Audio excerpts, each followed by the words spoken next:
Video শুরু করার আগে দুটো জিনিস আমি একটু বলে রাখি যে আজকের ভিডিওটা একটু লম্বা হবে। অন্য দিনের মতো হয়তো শর্টে ভিডিওটা হবে না, কারণ একটু ডিটেলসে একটা ব্যাপারে একটু আলোচনা করার আছে। আর দ্বিতীয়ত, ভিডিওটা আপনি যদি হোয়াটসঅ্যাপে দেখেন অথবা কোনো স্টোরিতে বা ইনস্টাগ্রামে যদি দেখেন, তাহলে সেখানে হয়তো পুরো ভিডিওটা পাবেন না।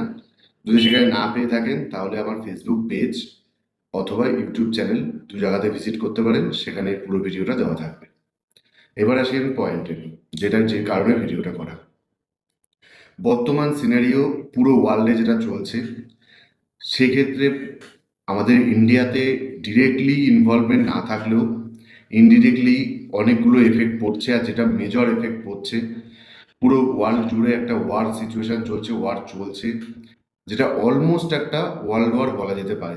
এখনও ডিক্লেয়ার হয়নি, আর সেরকমভাবে সব দেশ, একেবারে মেজর দেশগুলো তার মধ্যে পার্টিসিপেট করেনি বলে সেটাকে ওয়ার্ল্ড ওয়ার এখনও অবধি ডিক্লেয়ার করা হয়নি বা করেনি।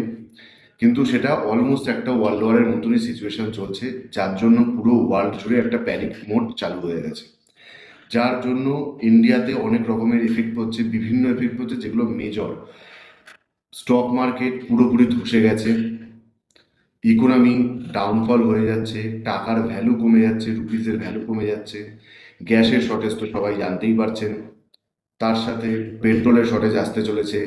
আর গ্যাস পেট্রোলের শর্টেজ যখনই দেশে আসবে তখনই জিনিসের দাম অটোমেটিক্যালি বাড়বে, সমস্ত জিনিসের, কোনো একটা জিনিসও এখান থেকে বাদ যাবে না। এটা হলো নিয়ম, কারণ পেট্রোল একটা এমন একটা জিনিস যেটা প্রত্যেক কটা জিনিসে কাজে লাগে, ডিরেক্টলি হোক ইনডিরেক্টলি হোক। তার জন্য মানে দাম বাড়াটা একদম অবশ্যম্ভাবী। সেই ক্ষেত্রে এইরকম সিচুয়েশনে কি করা উচিত, কি করলে বাঁচা যাবে বা কি করলে সার্ভাইভ করা যাবে, সেটা নিয়ে আজকে আলোচনা, বা সেটা নিয়ে আজকে আমি কিছু বলতে চাই।